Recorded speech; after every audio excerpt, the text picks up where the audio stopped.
20 new revelations about Otzi the Iceman's surprising life. Scientists are stunned. That is the actual mountainside where this mummy was recovered. So I'm going to spend some... Imagine living over 5,000 years ago, trekking through icy mountains with nothing but stone tools and animal hides for protection. Now, what if I told you we have just uncovered 20 new secrets about a man who did exactly that?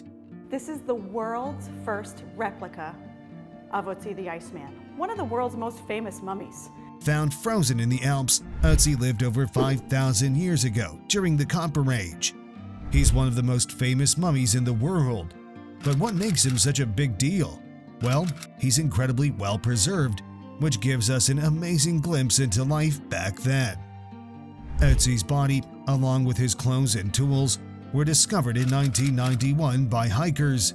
Since then, scientists have been studying him to uncover all sorts of incredible details about his life and death.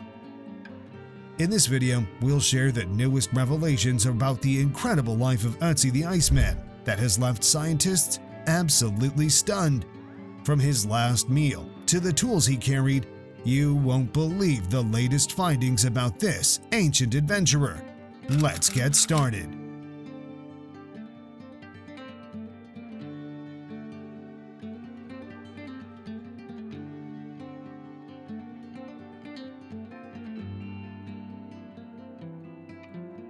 Number 1. He had dark skin.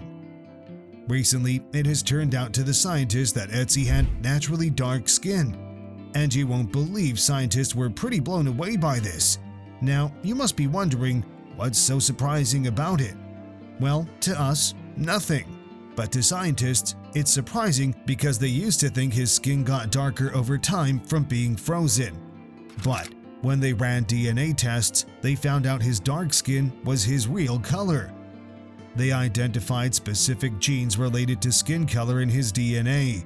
This was indeed a huge revelation to them because it shifted their and our understanding of ancient Europeans. Honestly, they were not all light-skinned like we thought. Can you imagine discovering that someone from 5,000 years ago looked so different from what we expected?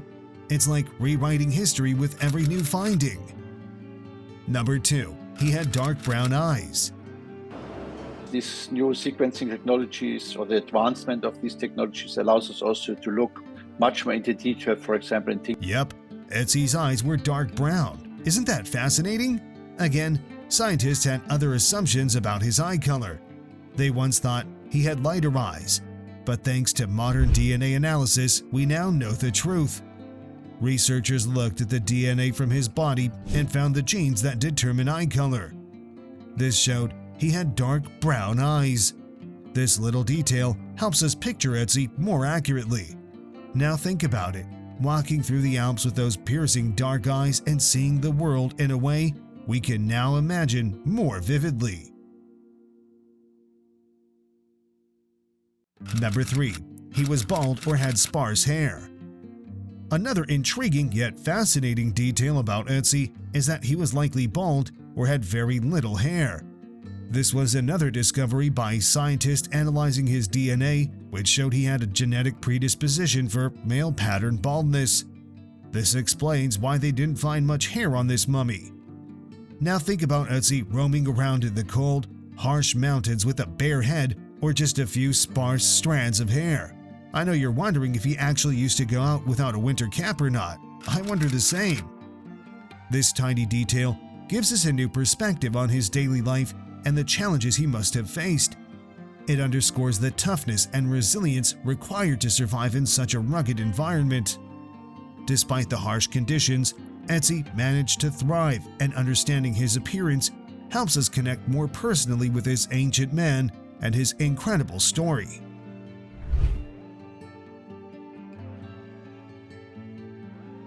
Number 4. His diet included meat. Otzi's diet gives us a fascinating look into his life. His teeth look pretty flat, probably because his diet included a lot of stone ground wheat, which likely did a lot of damage to his teeth. But there's more to his diet than just grains. Another cool aspect of Otzi's life is his diet, which was rich in meat. Scientists discovered bits of ibex and red deer in his stomach. This shows he was a skilled hunter, not just lucky.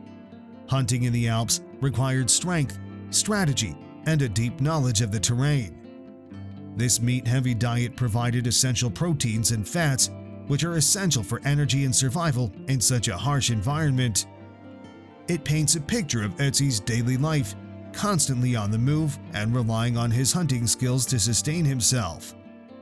Otzi's reliance on meat also suggests he was part of a community that valued hunting. The presence of large game like ibex and red deer indicates that hunting was likely a significant activity in his community.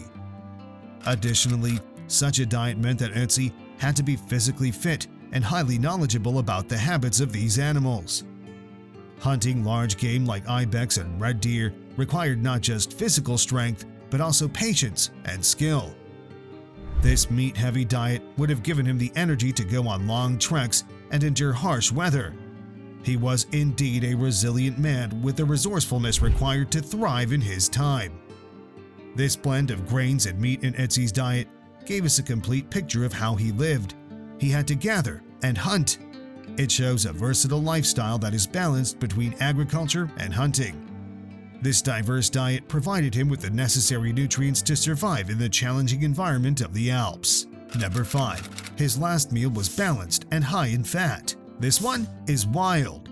Otzi's last meal was carefully planned for maximum energy. Can you imagine? Scientists found he ate a mix of grains, meat, and fat. All of these provide a high energy boost essential for his survival. Analysis of his digestive system has revealed he ate several meals in the last 36 hours of his life. These meals traveled through his digestive system and stopped moving when he died. After examining the contents of his stomach and intestines, scientists could determine not only what he ate, but also when he ate these meals. Meals found in the large intestine were likely consumed around 36 hours before his death, while those in the small intestines and stomach were eaten more recently.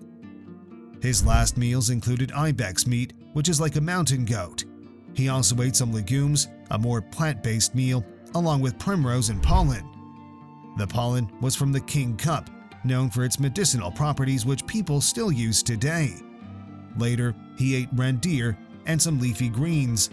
His last meal was a mix of ibex, meat, berries, and herbs, which shows a varied and healthy diet. Otzi's last meal was balanced and high in fat.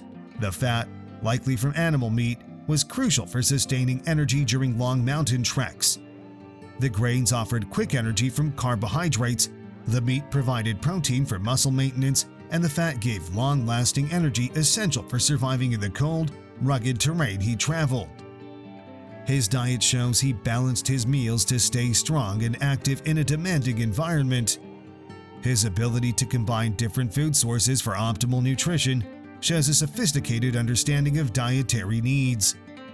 It also suggests that Otzi's community had knowledge of food preservation and preparation techniques. This careful attention to nutrition highlights the survival skills necessary for life in the Copper Age Alps. Interestingly, the meal found in his stomach was quite large. This big meal, eaten probably an hour or two before his death, suggests he wasn't on the run. If he were being chased through the mountains, it's unlikely he would have sat down for a large meal. This finding was a big one that led scientists to rethink Otzi's story and suggest that his life may have been different from what was originally thought. Number 6. He had tattoos for therapeutic reasons.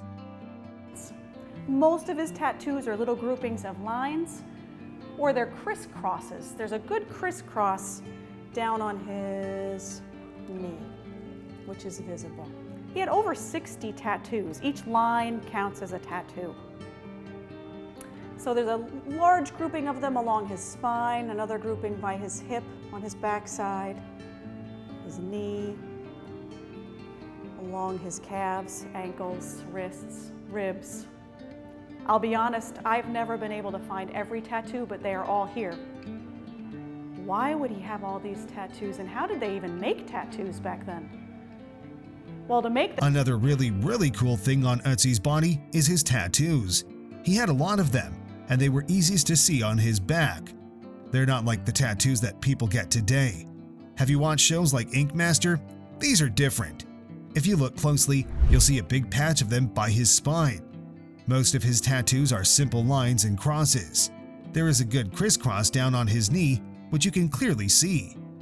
He had over 60 tattoos. Each little line counts as a tattoo. There are many tattoos along his spine, another group by his hip, and some on his knees, calves, ankles, wrists, and ribs. It's hard to find every single tattoo, but they are all there. But why did Otzi have so many tattoos, and how did they make them back then? Well, to create a tattoo, they would cut the skin and rub it in a mix of charcoal and water. This is why Otzi's tattoos are a dark, blackish purple color. The interesting part is where these tattoos are located.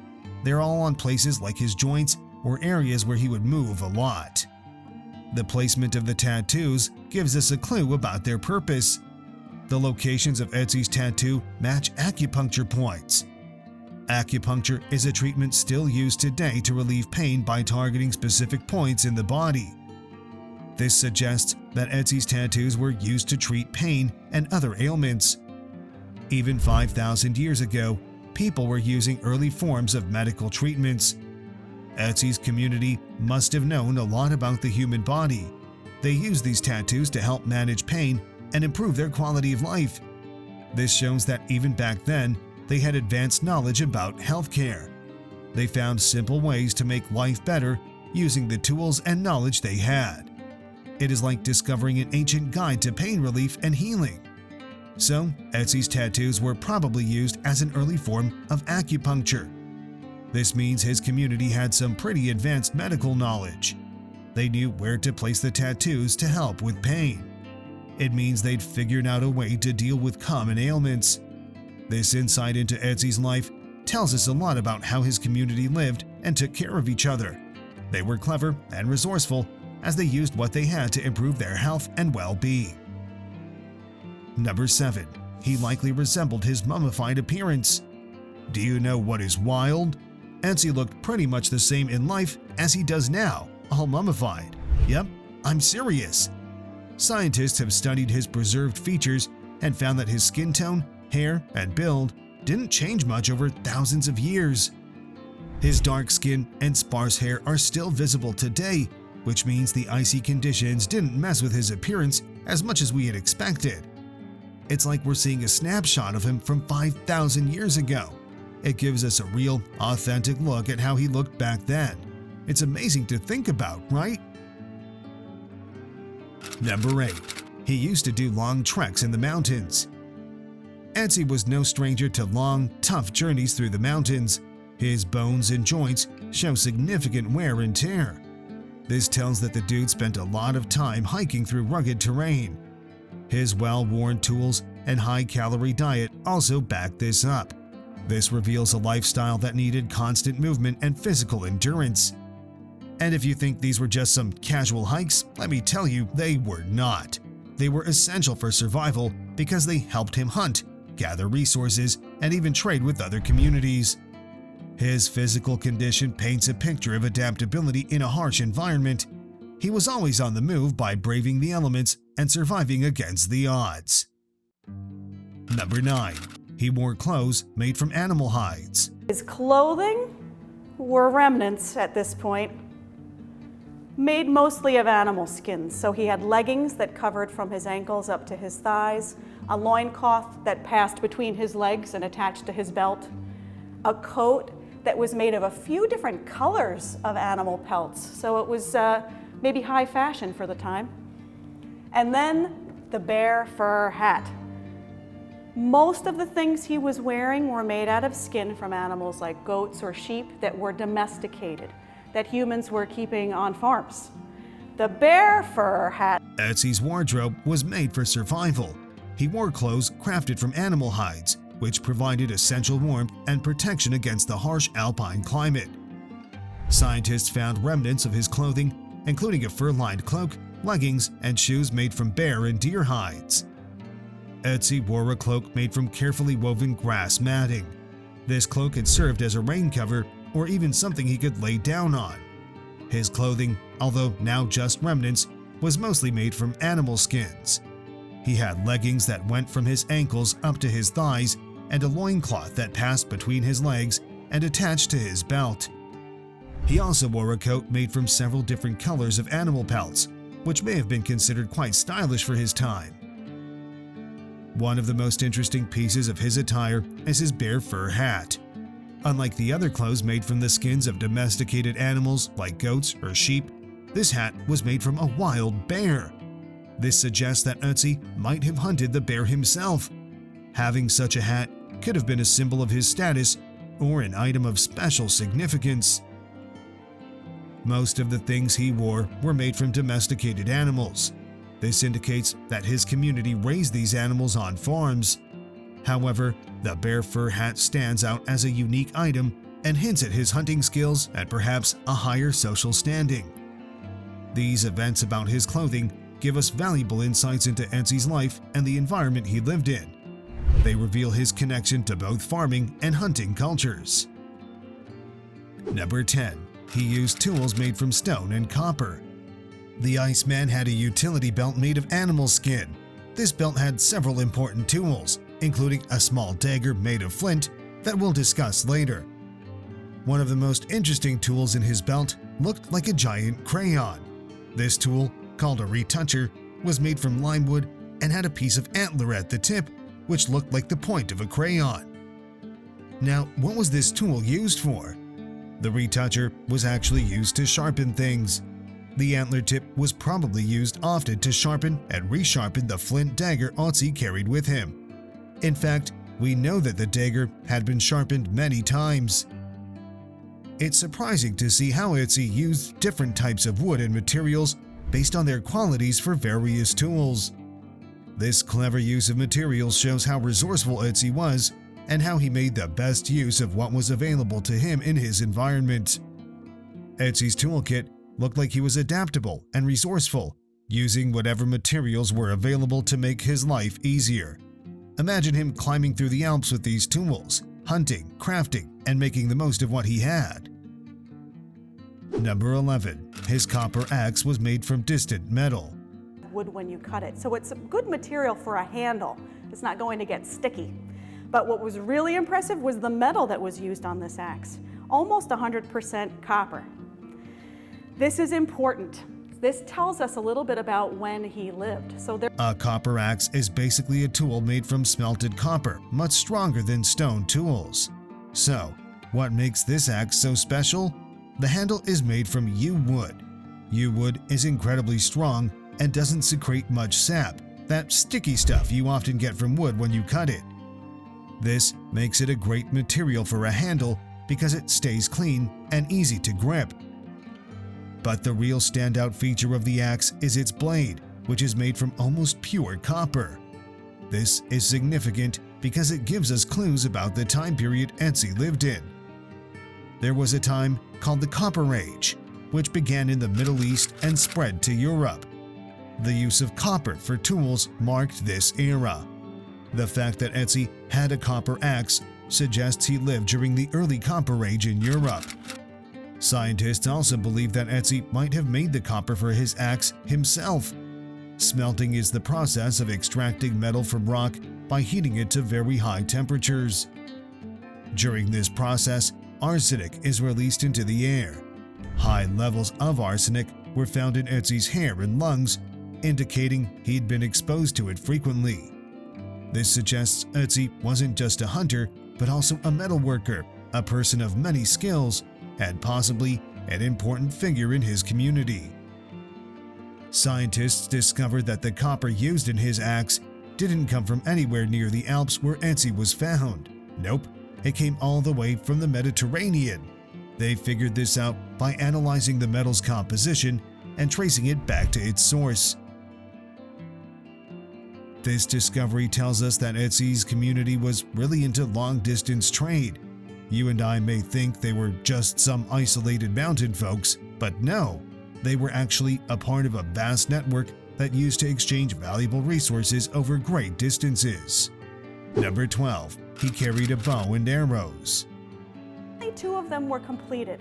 There were a bunch of uncompleted arrows, and again, a quiver made of animal pelt. And there was one strip of wood, I believe it was hazel wood, that was used to build the quiver. The finished arrows were made by 2 different people.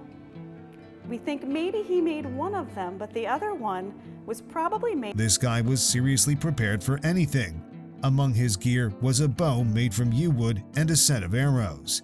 What's surprising is that the bow was unfinished, which hints that he was always in the process of crafting and improving his tools. The arrows, crafted from viburnum and dogwood, had flint tips and feather fletching. It showed the sophisticated skills of his time. This setup wasn't just for hunting, it was also crucial for self-defense in the harsh conditions of the Alps. The craftsmanship of his weapons tells us a lot about the resourcefulness and survival skills of Otzi and his people. Imagine having to rely on your handmade weapons every day just to survive. Number 13. He had a flint dagger. So I think of it more as a pocket knife, cutting grass or cutting up some meat, but because it has 2 cutting edges, it's called a dagger. To the picture of the original dagger, and this picture is actually to scale. It's the same size, and you'll notice a few differences. The sinew's not lashed as far down, and there's some dings in here. What that is when they found the body and tried to get it out of the ice, they used ice picks, and they were just hacking away at it. They tore apart. Among Otzi's intriguing possessions was a flint dagger, a tool that played a vital role in his daily life. The dagger was kept in a small pouch, also made of bast, the same material from under the bark of a tree. It had a high-quality flint blade, housed in an ash wood handle, and came with a woven grass sheath. For Otzi, this wasn't just a weapon, it was a multi-purpose tool. He likely used it for cutting meat, preparing animal hides, and various other essential activities. The craftsmanship of the dagger reflects the technological advancements of his era and offers a glimpse into the practical tools that were necessary for survival. This dagger, with its sharp blade and sturdy handle, it is interesting to think about how every item he carried had a purpose and was crucial for his survival in such a challenging environment. Number 14. He carried a birch bark container. Among Otzi's gear was a birch bark container, a simple but essential item. This container likely held embers or food. Birch bark is naturally waterproof and durable, which makes it perfect for carrying hot coals to start fires, vital for warmth and cooking in the cold Alps. This little container shows how Otzi used what he had to meet his survival needs. It is another great example of the adaptability and resourcefulness of ancient people. They used natural materials in clever ways to ensure they could thrive even in tough environments. Number 15. He had a grass cape for insulation. Otzi had a grass cape that is pretty ingenious when you think about it. This cape was made from woven grass and was designed to keep him warm and dry. It was an extra layer over his animal hide, clothing and providing insulation against the cold, wet weather of the Alps. This smart use of natural materials highlights the survival skills of Otzi and his people. They knew how to use what they had to create effective, functional clothing. It's amazing how resourceful they were and made sure they could withstand the harsh climate. Number 16. He used medicinal plants. Otzi was a tough hunter and was pretty clued up on natural medicine. He carried around medicinal plants like birch polypore and hop hornbeam, which are known for their antibacterial and anti-inflammatory properties. Scientists discovered traces of these plants in his gear and even in his stomach, which is wild. Birch polypore is a fungus that can fight off infections, while hop hornbeam helps with inflammation. Given Otzi's joint pain, he probably used these plants to ease his discomfort. This shows that Otzi and his folks had a good grip on natural remedies. They were taking care of their health with what they had around them. It's pretty mind-blowing to think about how advanced they were with their use of natural medicine to improve their quality of life. Number 17. He wore shoes made from leather and grass. These were pretty clear indicators that it was likely he was not a hiker who had gone missing a few decades prior, but maybe a little more ancient than they originally thought. I'm going to start with his clothing. So Otzi's shoes are a real find. Some of the finest shoes from this period of time that anthropologists and archaeologists have ever seen. They may not look very fancy to you, but they were very carefully crafted out of tree bast, which is, I had to look this up, believe it or not, the material that's under the bark of a tree, somewhat stringy, and it can be used to make very strong netting or roping. So this is tree bast that was carefully woven together, and that netting held hay all around Otzi's foot. In fact, one of his shoes was actually still on his foot when they removed his body from the ice. And then there was, on top of this, which we can't see, animal hide holding everything together. And along the bottom, there were also strips of animal hide, probably to give him traction in this. Otzi had some seriously advanced kicks for his time. His shoes are some of the best preserved shoes anthropologists and archaeologists have ever seen. While they do not look very fancy to us today, they were very carefully made. The shoes were crafted out of tree bast, the fibrous material found under a tree's bark. This material is somewhat stringy and can be used to make very strong netting or ropes. The tree bast was skillfully woven together to create a netting that held hay all around Otzi's foot. It provided insulation and comfort. Interestingly, one of his shoes was still on his foot when his body was found. On top of the netting, which we can't see directly, there was animal hide that held everything together. Additionally, there were strips of animal hide along the bottom of the shoes, likely to give him better traction in the snow. The design and materials used in Otzi's shoes indicate that they were built to withstand the harsh conditions of the Alps. The combination of tree bast, hay, and animal hide provided warmth, comfort, and durability. This detailed craftsmanship highlights the advanced skills and knowledge of the people during Otzi's time. Their ability to create such effective footwear shows they had a deep understanding of the materials available to them and how to use these materials to enhance their daily lives. These shoes weren't just slapped together, they were carefully crafted. Researchers believe that they were made by skilled artisans in his community. Scientists figured all this out by studying the materials and construction techniques used in the shoes. They were stunted to see how Otzi's people used simple materials in such effective ways. Number 18. He lived during the Copper Age. Alright, so Otzi was living it up during the Copper Age that started around 5000 BCE.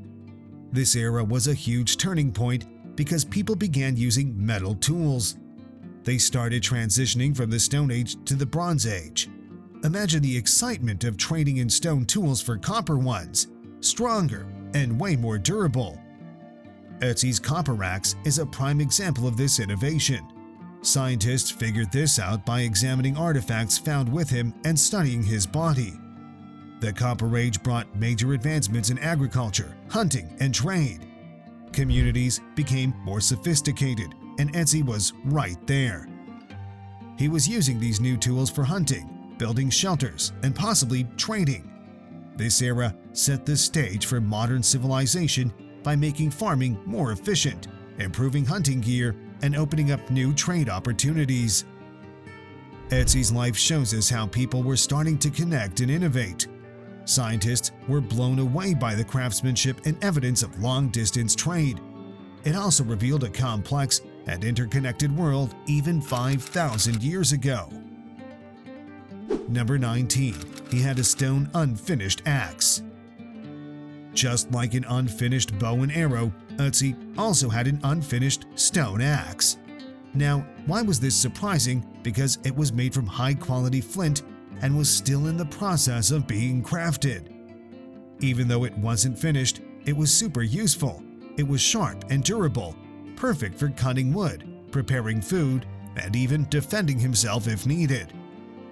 The fact that it was unfinished shows that Otzi was always working on and improving his tools, a sign of his resourcefulness and skill. He was constantly working to adapt and upgrade his gear to better handle the harsh environment he lived in. Number 20. He suffered from joint pain. Why did Otzi have pain in his joints? One reason is that he had a lot of wear and tear in his joints. He was 46 years old, which was quite old for his time. He likely lived a tough life, constantly moving around the mountains. This kind of hard life would naturally lead to joint wear and pain. Another reason for his joint pain is even more interesting. Scientists found bacteria that cause Lyme disease in his body. They did an extensive analysis of his microbiome, which includes all the bacteria he carried. This analysis revealed Lyme disease bacteria in his system. They also found the bacteria that causes peptic ulcers, known as H. pylori, in his stomach. So, Otzi had some bacterial diseases that people still get today. In fact, he's the oldest known case of a human with Lyme disease. Additionally, scientists found that Otzi had gum disease or gingivitis. This was discovered by examining his teeth, which contained the same bacteria that cause gum disease in people today. Besides studying the bacteria in his body, scientists also analyzed Otzi's DNA. His well-preserved tissues allowed them to isolate his entire genome, all the DNA from his cells. Scientists learned even more about him when they compared his DNA to modern human DNA. This detailed examination of Otzi's body reveals not only the challenges he faced, but also the remarkable preservation of his remains. His joint pain, bacterial infections, and genetic information provide a window into the health and lifestyle of people living over 5,000 years ago. That's it for our deep dive into Otzi the Iceman's incredible life. These 20 new revelations about this ancient adventurer have left scientists stunned. From his dark skin and brown eyes to his meat-heavy diet and advanced tools, Otzi's story gives us a unique glimpse into life 5,000 years ago. Life back then was harsh in ways we can hardly imagine today. Otzi's story reminds us not to take our modern comforts and resources for granted. If you enjoyed this video, don't forget to like and subscribe for more interesting content from the past. Thanks for watching, and catch you in the next one.